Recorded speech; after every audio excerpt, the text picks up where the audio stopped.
11,540 crore almost सारी wealth उनके stock market portfolio में है, जहां इस पैसे को यूज करने के लिए उन्हें अपने स्टॉक्स को बेचना होगा। और यही केस इस दुनिया के सबसे अमीर लोगों के साथ है। आप आज इंटरनेट पे देखते हो कि दुनिया के सबसे अमीर आदमी इलोन मस्क, जिनकी वेल्थ 23,680 करोड़ है, पर एक्चुअल में वो इस पैसे को यूज नहीं कर सकते हैं, क्योंकि ये सारा पैसा उनकी कंपनी टेस्ला और बाकी की कंपनीज में इन्वेस्टेड है। और अगर उन्हें ये पैसा निकालना है तो उन्हें पूरी कंपनी ही बेचनी पड़ेगी। तो आज आप जो देखते हैं कि किसी की नेटवर्थ बिलियंस में है, तो वो पैसा सिर्फ पेपर पर है। असली पैसा जो वो यूज करके खर्च कर देते हैं, वो तो आपको पता भी नहीं चलता है। तो सवाल यही आता है कि जब दुनिया के सबसे अमीर लोगों के पैसे इन्वेस्टेड है, जिससे वो निकालते ही नहीं है, तो वो अपनी इस लग्जरियस लाइफ को कैसे जीते हैं? वेल, इसका आंसर है डिविडेंड इनकम। डिविडेंड क्या होता है, ये कैसे काम करता है, और हम जैसे कॉमन लोग डिविडेंड से एक पैसिव इनकम जनरेट कैसे कर सकते हैं? तो आज की वीडियो में हम इसके बारे में सारी चीजें सीखेंगे।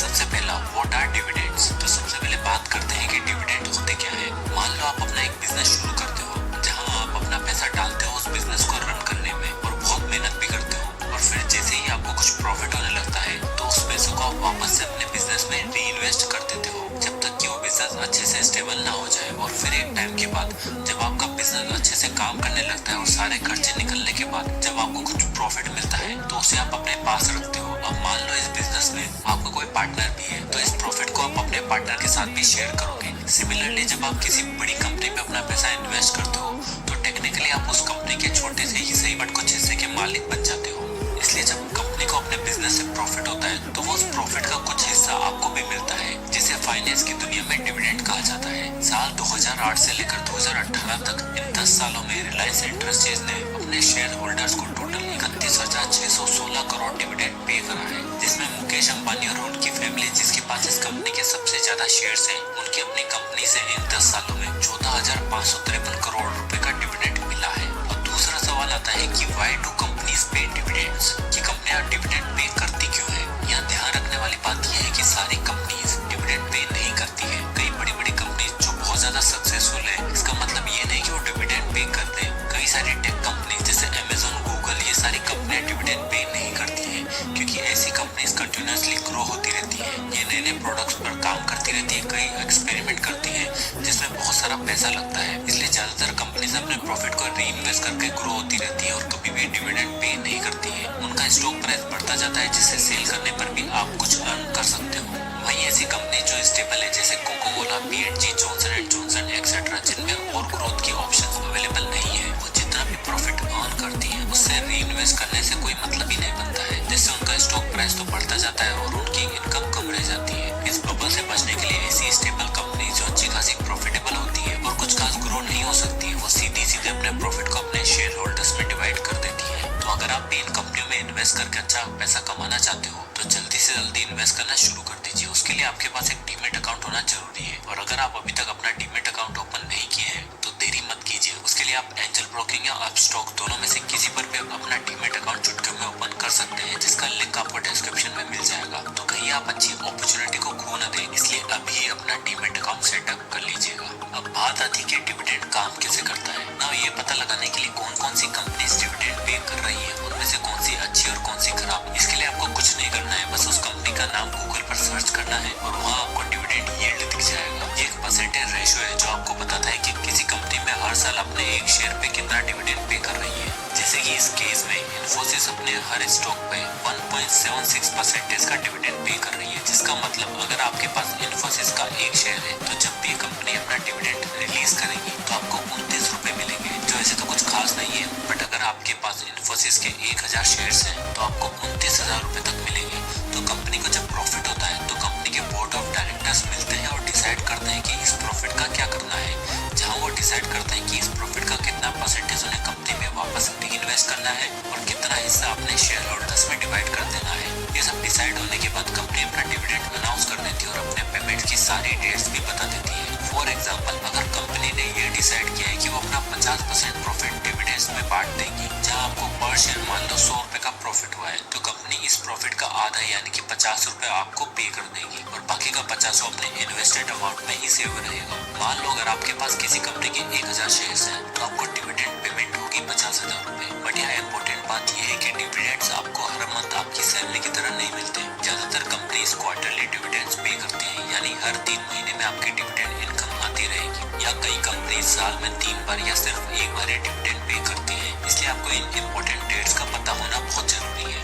पहले डिक्लेरेशन डेट, जिस दिन कंपनी डिविडेंड अनाउंस करती है कि कंपनी को कितना प्रॉफिट हुआ है और इस पर आपको पर शेयर कितना डिविडेंड मिलेगा। दूसरा, ex dividend date. Declaration date के बाद आपको पता चलता है कि इस बार तो कंपनी अच्छा डिविडेंड पे कर रही है, पर आपके पास इस कंपनी के बहुत कम शेयर्स हैं, तो आप ऐसा कर सकते हो कि डिक्लेरेशन डेट के बाद भी आप इस कंपनी के शेयर्स खरीद सकते हो। उसके बाद भी आपको डिविडेंड दे दिया जाएगा, पर शर्त यह है कि आपको एक्स डिविडेंड डेट से पहले स्टॉक्स को खरीदना है। यानी आप एक्स डिविडेंड डेट से पहले जितने भी स्टॉक्स खरीदोगे उन सभी पे आपको डिविडेंड मिलेगा। इस डेट के बाद अगर आप कोई भी स्टॉक खरीदोगे तो उस पे आपको कोई भी डिविडेंड नहीं मिलेगा। Third, record date. नाउ इस डेट पे आपके सारे शेयर्स काउंट करे जाते हैं, तो आप इस डेट तक अपने सारे स्टॉक्स को होल्ड करके ही रखना होता है। इससे पहले अगर आप अपना स्टॉक सेल कर दोगे तो उस पे आपको कोई भी डिविडेंड नहीं मिलेगा। Fourth, payment date. और फाइनली ये वो दिन आता है जब आपके फोन पर एक मैसेज आता है जिसे देखकर आपके चेहरे पर एक स्माइल आ जाती है, जहाँ डायरेक्ट आपके बैंक अकाउंट में आपके डिविडेंड का अमाउंट ट्रांसफर हो जाता है।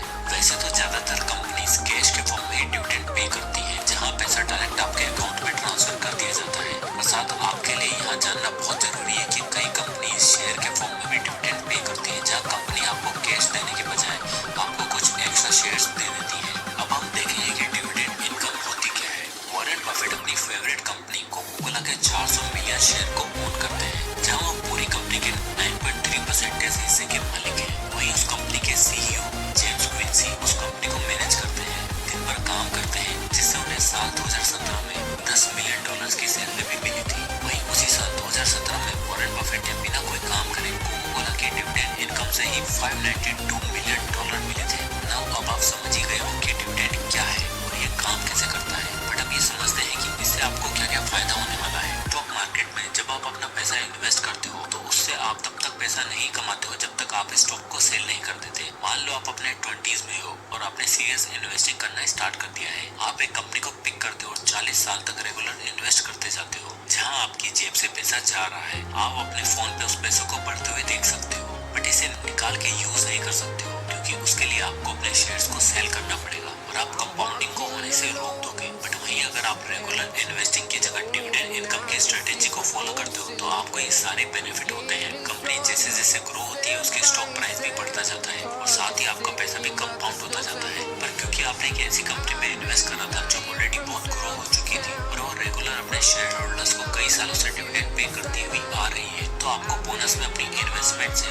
डिविडेंड के रूप में एक रेगुलर इनकम मिल जाती है। तो यहाँ आपको अपनी इन्वेस्टमेंट से पैसा कमाने के लिए अपने स्टॉक को बेचने का वेट नहीं करना पड़ता और अपने पैसे को कंपाउंड होने के साथ साथ आप एक एक्स्ट्रा इनकम के फायदे भी उठा पाते हो। तो इस वीडियो का सबसे लास्ट एंड सबसे इम्पोर्टेंट लेसन आता है how to get rich and retire with dividends. Now एक एवरेज आदमी भी डिविडेंड्स को यूज करके कैसे रिटायर हो सकता है, इसे करने के लिए बस एक चीज की जरूरत होती है और वो है डिसिप्लिन। अगर आप डिसिप्लिन के साथ कंसिस्टेंटली पैसा इन्वेस्ट करते रहोगे तो आपके डिविडेंड से कंसिस्टेंट इनकम भी मिलती रहेगी। अब हम कैसे डिविडेंड को यूज करके रिटायर हो सकते हैं? वेल, इसका एक 3 स्टेप प्रोसेस है। Step 1, assess the cost of living. सबसे पहले आपको ये पता लगाना है कि आपको एक साल में सर्वाइव करने के लिए कितने पैसों की जरूरत है। आप एक महीने में कितना खर्चा करते हो, उन खर्चों में भी जो सबसे ज्यादा जरूरी है सिर्फ उन्हें काउंट करो और अपनी कॉस्ट ऑफ लिविंग का पता लगाओ, जहाँ आपका रेंट, बिजली, पानी, खाना, कपड़े, पेट्रोल, स्कूल की फीस, ये सब कुछ इंक्लूडेड है। अपने मंथली एक्सपेंसेस कैलकुलेट करके उसे 12 से मल्टीप्लाई कर दो और आपकी कॉस्ट ऑफ लिविंग आपको पता चल जाएगी। Step number 2,